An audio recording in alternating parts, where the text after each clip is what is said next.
Hoy día es un día especial. Estamos celebrando Navidad. Navidad, la palabra viene del término natividad, del nacimiento. Cuando celebramos entonces esta natividad, estamos hablando de la natividad ¿de quién? De Jesucristo el Rey. Eso es lo que estamos conmemorando hoy día. Hoy en día muchas personas enfatizan y dicen, sí, Jesús nació hace 2000 años atrás, pero a muchos se le olvida que Jesús es eterno y es preexistente. Porque Jesús no solo es verdadero hombre, Él también es verdadero Dios. La Escritura nos habla de Jesucristo, no solo en cuanto a su naturaleza humana, que Él tomó la naturaleza humana total, plenamente, sino que también la Escritura nos habla de su naturaleza divina. Cuando el Evangelio de Juan parte diciendo así, en el principio era el Verbo, y el Verbo era con Dios, y el Verbo era Dios. El Evangelio de Juan parte entonces hablando de esta Trinidad, de esta triunidad de Dios, una sola esencia en tres personas, donde Cristo estaba con Dios y era Dios. Estaba con el Padre, con el Espíritu, y al mismo tiempo Él es Dios. Dios, la verdad es que no lo podemos comprender, va más allá de lo que podamos comprender. Es un solo ser en tres personas. Por tanto, en el principio era el Verbo, y el Verbo era con Dios, y el Verbo era Dios. Este era en el principio con Dios, y todas las cosas por Él fueron hechas, y sin Él nada de lo que ha sido hecho fue hecho. Cuando Juan habla del Verbo, ¿a quién se refiere? A Jesucristo. ¿Y qué dice que hizo Jesucristo? Él creó todas las cosas. Jesucristo creó todo. Sin Cristo nada hubiese sido hecho.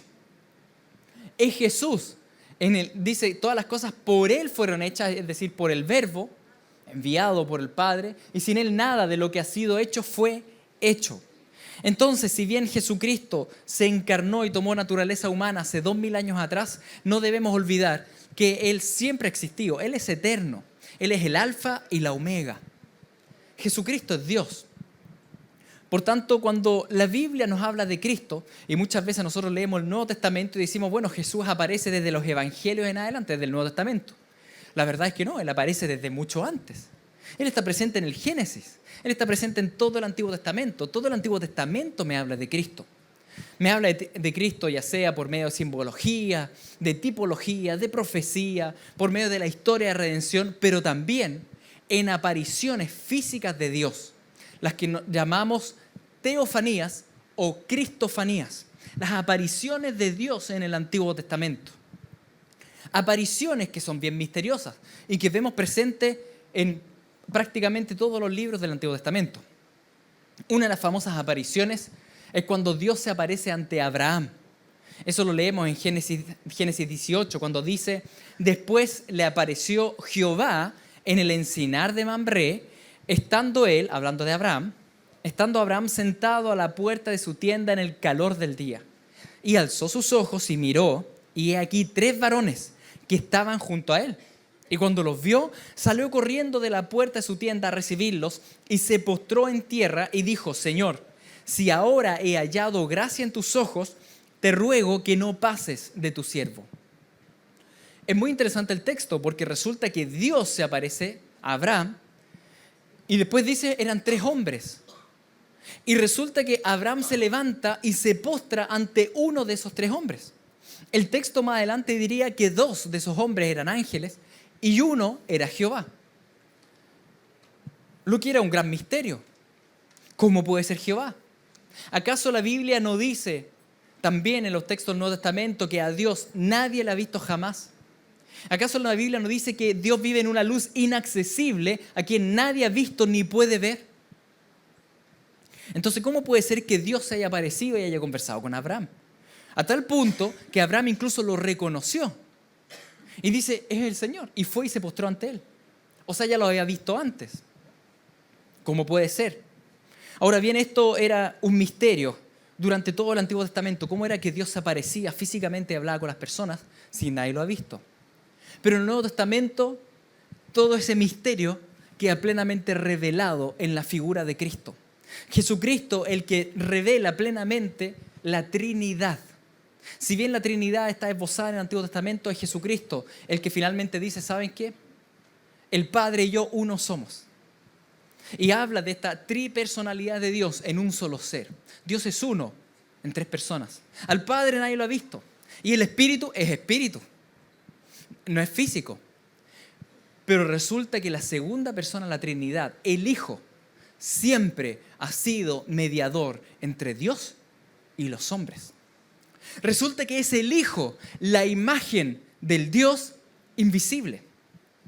Por tanto, cuando en el Antiguo Testamento vemos que Dios se aparece, podemos decir con toda propiedad, sí, Dios se aparece Cristo. Es Jesucristo preencarnado. Eso es lo que llamamos las cristofanías o teofanías. Es Cristo apareciéndose antes de su encarnación. Aún no tenía plena naturaleza humana porque no había sido engendrado aún ni había vivido todo el proceso que vivimos como seres humanos. Pero sí aparecía físicamente, al punto que vemos que incluso Jacob lucha con él físicamente. Jacob lucha con Dios. Jesucristo está presente detrás de bambalinas en toda la historia del Antiguo Testamento. Es Jesucristo el que por tanto paseaba en el huerto del Edén junto a Adán y Eva. Y es Jesucristo el que conversó con Abraham y el que conversó con Isaac, el que luchó con Jacob y se le apareció varias veces, el que conversó también y comisionó a Moisés. Es Jesucristo el que está ahí presente. La pregunta es cómo el Antiguo Testamento nombra a la segunda persona de la Trinidad si el nombre de Jesús o Yeshua, que significa Jehová salva, si ese nombre recién fue revelado hace 2000 años atrás cuando se encarnó. Entonces, ¿cómo el Antiguo Testamento menciona a la segunda persona de la Trinidad, al Hijo, al Verbo de Dios? ¿Qué nombre le pone? ¿Cómo lo describe en la Escritura? Ustedes mismos van a darse cuenta con este texto de Éxodo 3 que dice así: y se le apareció el ángel de Jehová en una llama de fuego en medio de una zarza. Y él miró y vio que la zarza ardía en fuego y la zarza no se consumía. Entonces Moisés dijo: iré yo ahora y veré esta grande visión. ¿Por qué causa la zarza no se quema?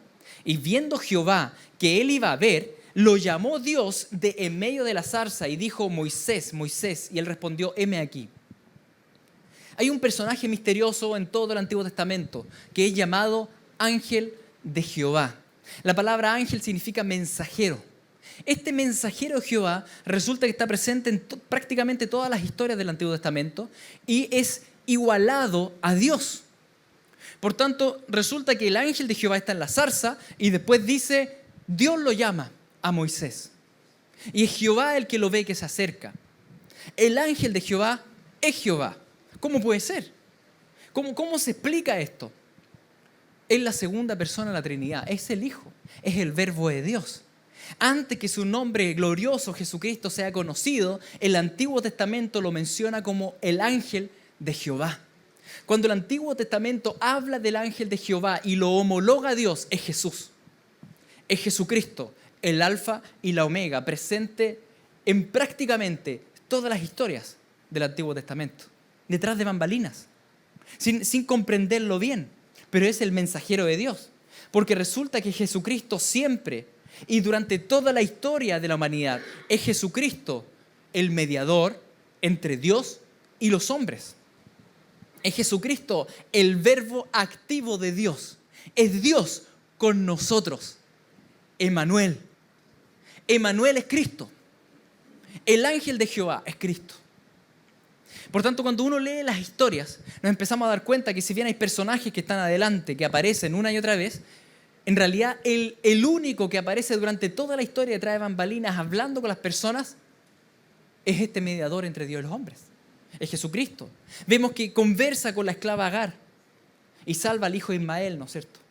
Que daría después inicio al pueblo arábico. Es él el que está ahí y que años más tarde, milenios más tarde, conversaría con otra mujer en el desierto, con una mujer samaritana. Es Jesucristo.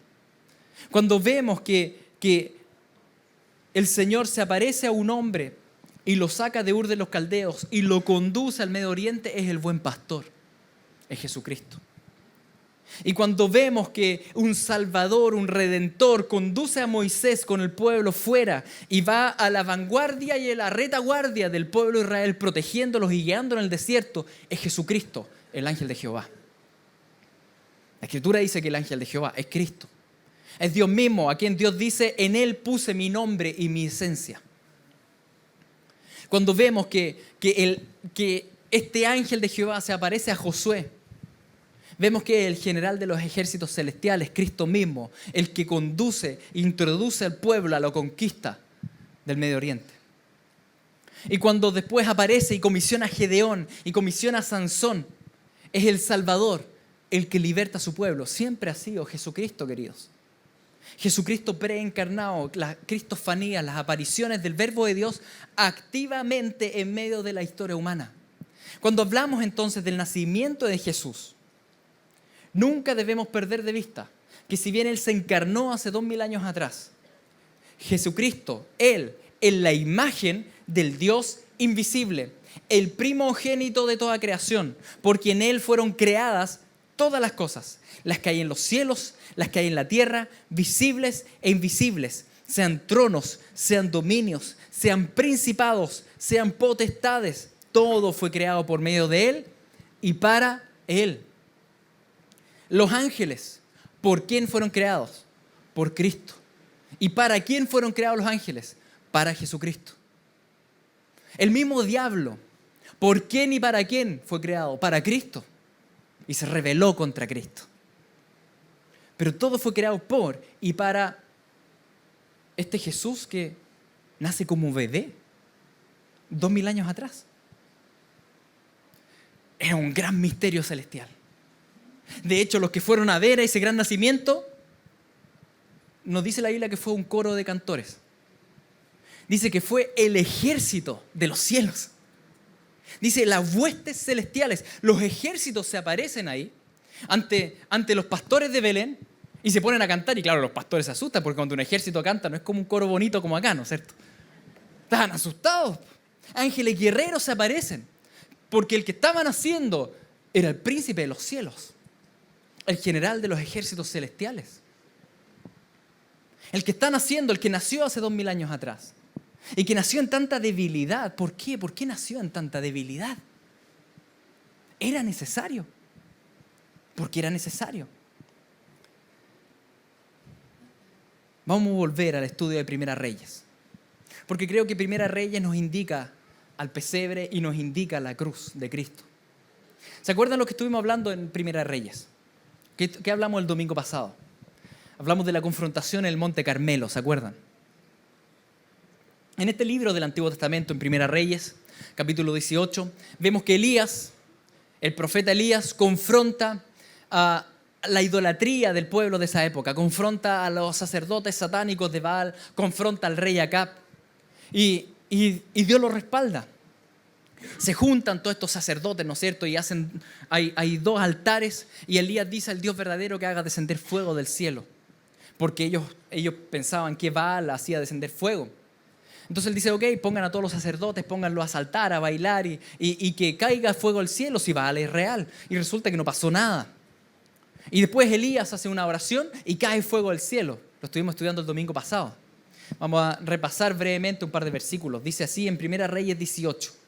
Cuando llegó la hora de ofrecerse el holocausto, se acercó el profeta Elías y dijo, Jehová, Dios de Abraham, de Isaac y de Israel, sea hoy manifiesto que tú eres Dios en Israel y que yo soy tu siervo y que por mandato tuyo he hecho todas estas cosas. Respóndeme, Jehová, respóndeme, para que conozca este pueblo que tú, oh Jehová, eres el Dios y que tú vuelves a ti el corazón de ellos.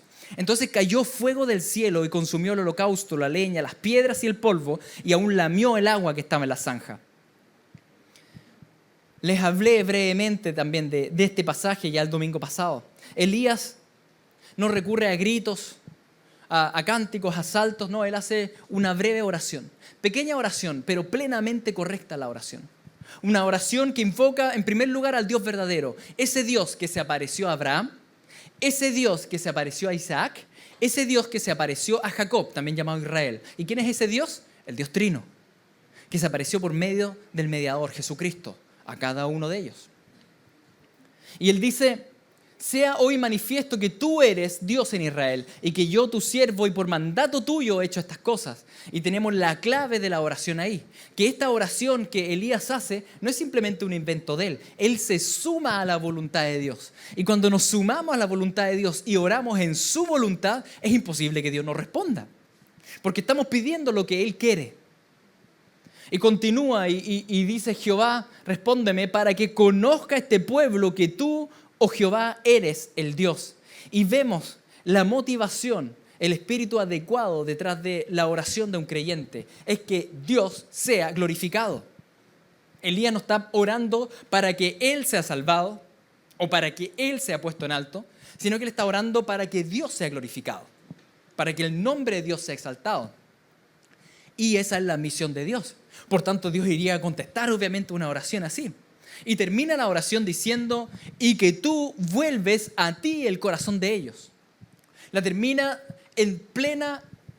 con una doctrina, una teología plenamente correcta, diciendo que es Dios el que transforma los corazones y los hace volver a Él. No somos nosotros mismos, la iniciativa no está en nosotros. No nos cambiamos nosotros a nosotros mismos. Nosotros estamos muertos en nuestros pecados y cuando estábamos muertos el Señor nos buscó y nos dio vida, nos regeneró, nos cambió el corazón. Por tanto, si bien es una oración pequeña, es una oración plenamente correcta. Es una oración de acuerdo a la voluntad de Dios, clamando por la gloria de Dios y haciendo la afirmación de que la salvación es de Dios. ¿Cómo no iba a contestar el Señor?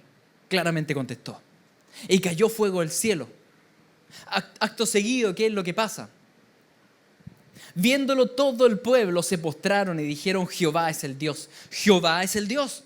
Entonces Elías dijo: prended a los profetas de Baal para que no escape ninguno. Y ellos los prendieron y los llevó Elías al arroyo de Cisón y allí los degolló. Fíjense, suavecito Elías, suavecito. Los degolló, dice. Y uno dice: oye, pero qué barbárico, ¿cómo puede ser? Varios puntitos acá. En primer lugar, en esa época, hablar de falsos profetas o una falsa enseñanza, lo que estaba dictaminado era la muerte. Ahora, Jezabel mataba a los profetas de Dios porque decían que Dios no existía y Baal era el Dios verdadero. Por tanto, los profetas de Dios habían sido asesinados, la mayoría. Por tanto, cuando ahora se demuestra que Baal es falso y Jehová es el verdadero, los que debían morir eran los falsos profetas. A esto se suma que el ritual satánico de estos falsos profetas de Baal, ¿qué es lo que hacían? Estos sacerdotes sacrificaban niños al dios Moloch, un dios de fuego, ¿no es cierto? Donde colocaban a los niños y los freían sobre las manos ardientes de Moloch o los introducían al vientre y los quemaban. Por tanto, ellos habían sembrado asesinato. Y cuando alguien siembra asesinato, cosecha la muerte. Por tanto, el mismo pueblo toma a estos sacerdotes y observan como Elías los degolla a todos. Así como sembraron muerte asesinando niños, cosecharon muerte para ellos mismos. Y en la misma línea, no me parecería raro que nuestra generación coseche gran mortandad de parte de Dios. ¿Por qué? Por aprobar la muerte masiva de niños por medio del aborto. Mundialmente y legalizadamente. Y el que siembra muerte cosecha muerte. Es ineludible. Entonces, Elías dijo a Acab: sube, come y bebe, porque una lluvia grande se oye. Acab subió a comer y a beber. Y Elías subió a la cumbre del Carmelo y postrándose en tierra puso su rostro entre las rodillas. A ver, en ese momento no había lluvia, había sequía. Elías dice: escucho lluvia, pero la verdad es que no. Escuchó espiritualmente porque físicamente no había nada, sol radiante. Y Acab va y lo obedece. La figura de Acab es bien interesante, no es un personaje del cual vamos a hablar hoy día. La Biblia dice que era un personaje malévolo, malvado, pero no como muchas veces nos imaginamos, como decirlo, de personalidad fuerte y tiránica. Más bien vemos que era maleable, como indeciso e inseguro, de doble ánimo, enojón, medio melancólico. Es bien interesante cómo la Biblia describe a este personaje malévolo. Lo describe más bien como doble ánimo. Y en este caso está frente a Elías. No vemos que interviene en ningún momento, ni antes, ni después, ni durante la matanza de los sacerdotes, nada. Incluso va como niño y le hace caso, va a comer. Ándate a comer, le dice. Ya, bueno. Se va a comer. Elías, mientras tanto, se va a lo suyo, se va a orar. Y me parece interesante que Elías se vaya a orar, sabiendo que Dios le había dicho a Elías, a comienzo del capítulo, le había dicho esto: ve, muéstrate a Acab, y yo haré llover sobre la faz de la tierra. Dios le había dicho a Elías que iba a llover. Por tanto, Elías va y nuevamente se suma a la voluntad de Dios y pide por lluvia. Muchas veces tenemos el concepto errado de la oración y pensamos que al orar nosotros le hacemos hacer cosas a Dios que Él no habría hecho. Pero bueno, se lo pediste, ya lo va a hacer. Como que se iría a cambiar su voluntad. Su voluntad es perfecta y agradable. Y como es perfecta y agradable, Él no va a hacer algo que está fuera de su voluntad, porque eso significaría pecar. Y Dios no va a pecar. Dios no va a rebajar su santidad y su justicia. Por tanto, ¿qué oraciones contesta el Señor? Las que van de acuerdo a su voluntad, que es perfecta. Si no, Dios estaría haciendo cosas que no son perfectas. Y Dios no hace eso. Por tanto, la voluntad de Dios era que lloviera. No iba a orar Elías entonces, Señor, que no llueva. Dios no lo iba a pescar, Dios iba a hacer llover. Entonces ahí viene la otra pregunta. Bueno, entonces, ¿para qué oramos si Dios iba a hacer llover? Para eso no oro. Pero no es eso lo que nos enseña el Evangelio. El Evangelio nos enseña el gozo de sumarnos a la voluntad de Dios y pedir por lo que Él quiere que tú pidas. Eso es un gozo intrínseco, un privilegio del pueblo de Dios, un privilegio de la comunión con Dios, de entender cuál es su voluntad y sumarme a esa oración. Eso lo hizo cuando oró por fuego y ahora lo está haciendo cuando está orando por agua. Así que Elías se suma a la voluntad de Dios y se pone a orar. Ahora, esta oración le iba a salir más larga que la anterior. Porque le dijo a su criado, sube ahora y mira hacia el mar. Y subió y miró y dijo, no hay nada. Y él le volvió a decir, vuelve 7 veces. A la 7ª vez dijo, yo veo una pequeña nube como la palma de la mano de un hombre que sube del mar. Y él dijo, ve y di a Acab, unce tu carro y desciende para que la lluvia no te ataje. Ese tiempo de oración, a diferencia del anterior, no fue tan corto. Fue más prolongado. Estuvo orando y el siervo subía y bajaba y no pasaba nada y siguió orando. La respuesta no vino tan rápida como con el fuego, pero Elías no dejó de orar porque sabía que era la voluntad de Dios. Asimismo, tú y yo, si estás orando por algo que va de acuerdo a la voluntad de Dios, no dejes de orar. Ora hasta que se cumpla. Esa es la enseñanza de Cristo cuando nos dice oren sin cesar. Si es la voluntad de Dios, se va a cumplir, por tanto, ora hasta que se cumple. Hay oraciones que uno puede hacer en la voluntad del Señor y se van a cumplir inmediatamente y otras no. Está dentro del plan soberano de Dios. Nuestra labor es orar, es pedir. Y Elías lo hace. Y aparece esta pequeña nube y Elías manda a Acab que parta ahora en su carruaje y vaya a esconderse a la ciudad. La ciudad más cercana estaba a unos 40 kilómetros de ahí, que es la ciudad de Jezreel, donde él va a ir, que a los pies del Monte Carmelo había un valle que entra hacia Israel y por ese valle tenía que arrancar a la ciudad. ¿Por qué? Porque no había llovido en 3 años y medio. Ustedes saben lo que pasa cuando en una tierra seca llueve. El agua no penetra bien, hay aluviones, se destruyen los caminos, iban a quedar todos parados. Entonces él dice, anda. Y Acab, obediente el hombre, obediente, unce el carro y va. Y aconteció, estando en esto, que los cielos se oscurecieron con nubes y viento, y hubo una gran lluvia. Y subiendo Acab vino a Jezreel. Y la mano de Jehová estuvo sobre Elías, el cual ciñó sus lomos y corrió delante de Acab hasta llegar a Jezreel. Este hombre está envuelto en llamas. ¿Qué onda, Elías? ¿Qué onda? Se aprieta el cinturón, porque usaban estas túnicas, ¿no es cierto? Y se pone a correr delante del carruaje del rey. 40 kilómetros. Récord mundial de maratón. Solo que en esa época no tenían cronómetro. Pero le ganó a los caballos, así que el hombre lleno del Espíritu Santo empieza a correr y llega antes a la ciudad que el rey. Y debo decirles que esta es la historia favorita de mi hijo, el Daniel.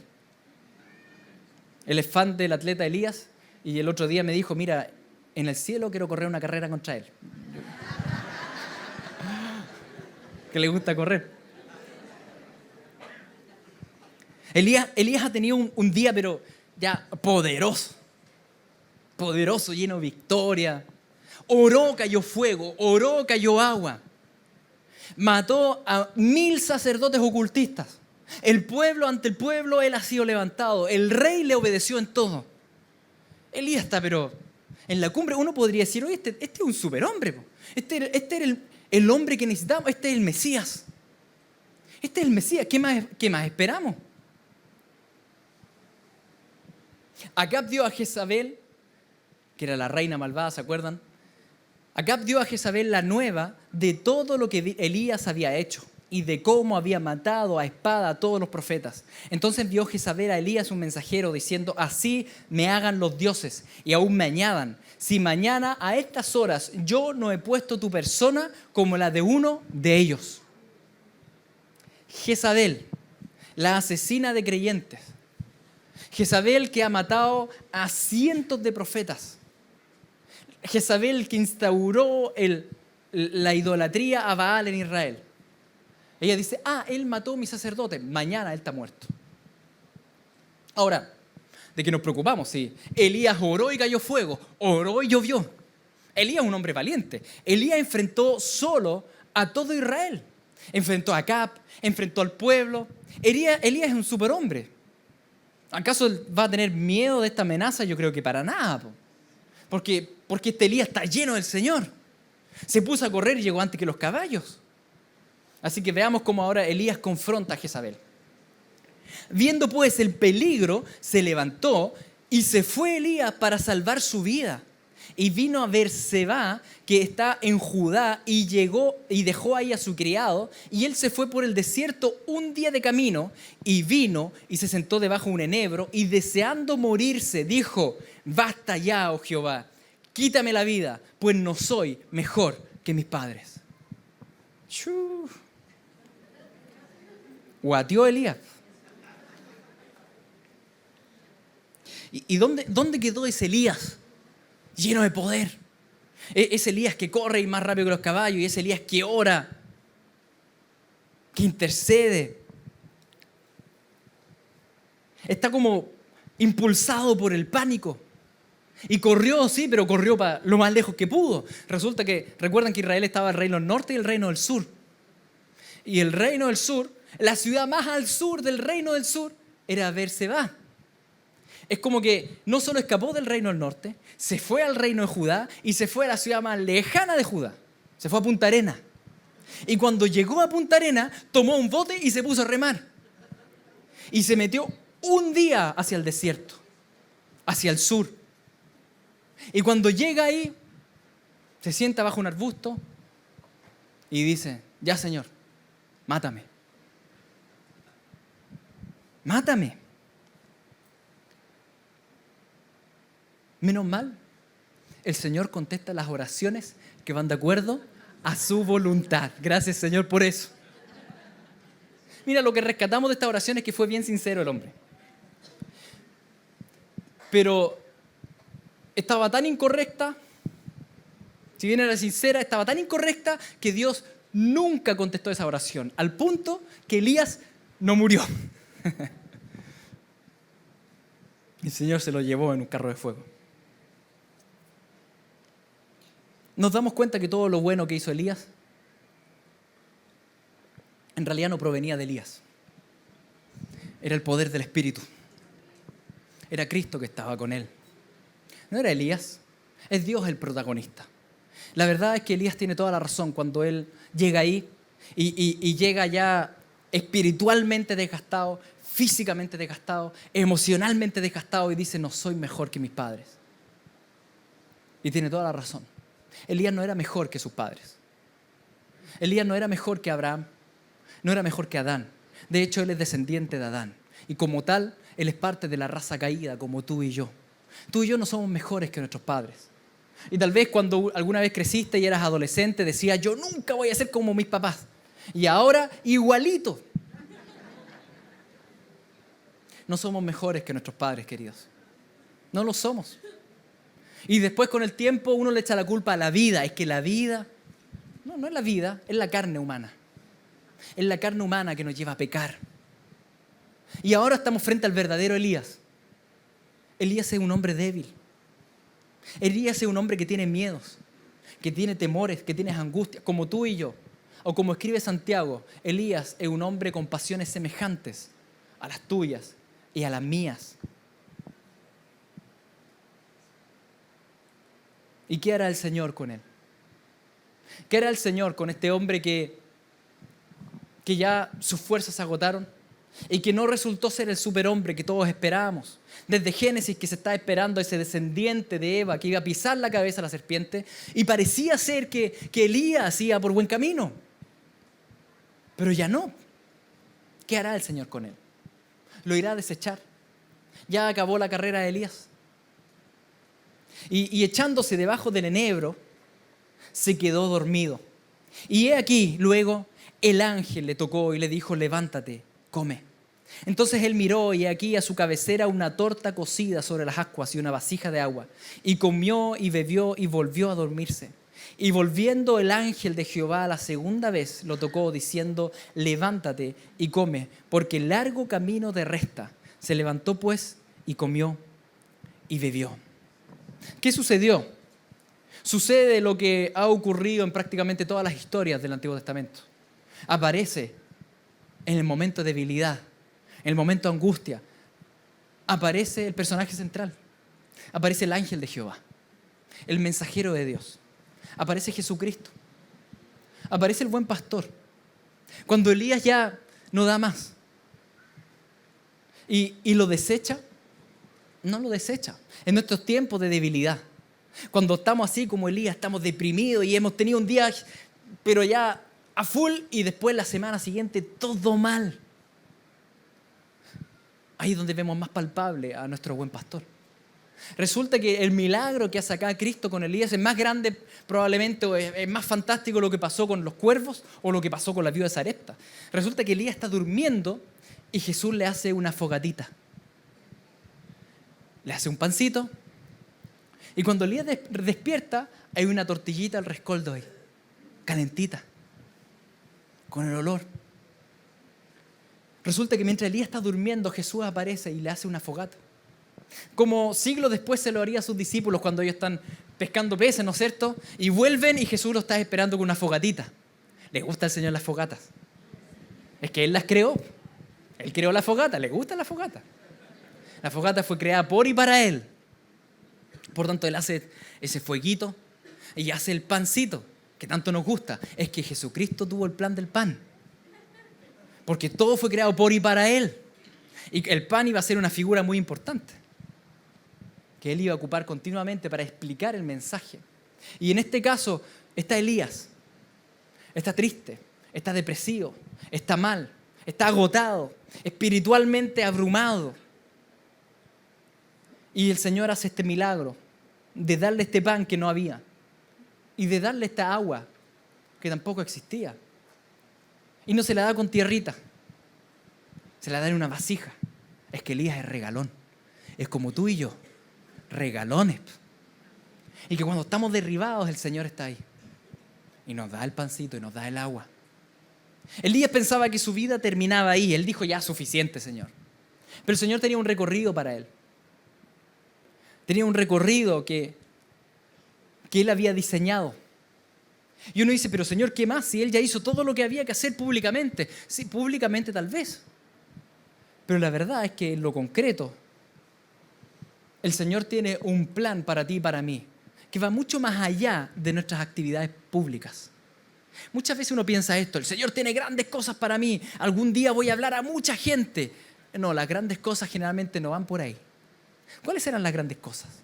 ¿Cuál es eso que Jesús dijo? Esta es la vida eterna. ¿Cuál es la vida eterna? Que conozcan al Padre y al Hijo. Esas son las grandes cosas. Conocer al Padre y al Hijo. Recuerden lo que dice Isaías 43:10. Ustedes son mis siervos que yo escogí. ¿Para qué? Para que me conozcáis y entendáis y creáis quién soy yo. El Señor nos escogió para conocerle. Y aquí había un recorrido que Elías aún no había concluido. Elías tenía que conocer más profundamente al Creador. Todavía venía la mejor parte. la parte más gloriosa. Pero para eso, él tenía que llegar a un lugar que era imposible llegar. El monte Sinaí. Pero él estaba lejos del Sinaí. Volviendo el ángel de Jehová la segunda vez, lo tocó diciendo: levántate y come, porque largo camino te resta. Se levantó pues y comió y bebió, y fortalecido con aquella comida caminó 40 días y 40 noches hasta Horeb, el monte de Dios. La primera vez que despierta Elías y aparece ahí la fogatita con el pan y el agua, Elías está tan mal emocionalmente que dice que come, toma y duerme. Ni una gracia, gloria al Señor. Oye, Señor, ¿cómo hiciste esto? No, nada, no está ni ahí. Señor, no quiero vivir. ¿El Señor lo desecha? No. El Señor en su inmensa misericordia lo vuelve a despertar y le dice: oye, come y toma agua, porque te queda un largo camino. Resulta que de esa comida, de ese pan y de esa agua que Elías va a beber y va a comer, vas a tener la energía suficiente, milagrosa y sobrenatural para caminar 40 días, recorrer 40 noches hasta el monte de Dios, el monte Horeb, el monte Sinaí. El Horeb era el monte Sinaí. El Señor tenía un recorrido para él, que era conocerlo más. Elías logró llegar al encuentro de Dios en el Sinaí, pero únicamente por el alimento que le dio Cristo. Asimismo, tú y yo, el Señor, nos ha destinado a conocerle más a Él. Él nos escogió para que le conozcamos más. Y Él nos va a llevar también al monte de Dios. Ese monte de Dios para nosotros no es el Sinaí que queda en Arabia Saudita. Para nosotros el monte de Dios es Sión, el monte Sión. Es la nueva Jerusalén. Es la morada de Dios en el reino de los cielos. Ahora bien, llegar al monte Sión es imposible para ti y para mí. ¿Cómo vamos a caminar estos 40 días y noches en el desierto del mundo? ¿Cómo vamos a enfrentar todo esto si no tenemos la fuerza? Ningún ser humano puede llegar a Sión. Así como nadie de ellos podía caminar hasta el Sinaí. Necesitamos de algo, necesitamos de alimento, necesitamos de alguien, necesitamos del pan que es Cristo. Necesitamos del agua de vida eterna que es Cristo y que nos sacia a tal punto que podemos enfrentar esta caminata y caminar y perseverar hasta que lleguemos al reino de los cielos. Eso es un milagro. Por nuestras fuerzas ninguno puede llegar al reino de los cielos. Pero si tú ingieres, comes a Cristo y bebes su sangre, tomas su agua, si tú crees en Él y si tú vives por Él, tú llegarás a Sión. Es lo que Elías necesitaba. Ningún ser humano puede hacer ese recorrido. Solo uno lo pudo hacer. Jesucristo. Jesucristo es el único que pudo caminar 40 días y 40 noches sin la necesidad de ese pan milagroso. Porque Él es el pan. Jesucristo, Él lo hizo por ti y por mí. ¿Por qué Jesucristo dejó toda su gloria y se despojó de todo para nacer como pobre en un pesebre? ¿Por qué dejó toda su riqueza? Para enriquecernos a ti y a mí con la salvación gratuita. Él sabía que tú y yo somos como Elías. Él sabía que un día lo tenemos bueno y otro día estamos pésimos. Él sabía que algunos días estamos animados y corremos y otros días queremos puro morir. Él sabía que nuestro caminar era inconstante. Él sabía que no podíamos llegar al monte de Dios. Por eso, Él se hizo débil, para que tú, siendo débil, puedas ser fuerte en Él. Él tomó tu debilidad y mi debilidad para entregarnos su fortaleza. Por eso Él se hizo bebé y nació hace 2000 años atrás. No tenía por qué hacerlo, pero el amor lo impulsó. El amor del Padre, el amor del Hijo y del Espíritu. Tanto te amó Dios Padre que envió a su Hijo unigénito. Y se hizo pobre para que tú fueras rico en salvación.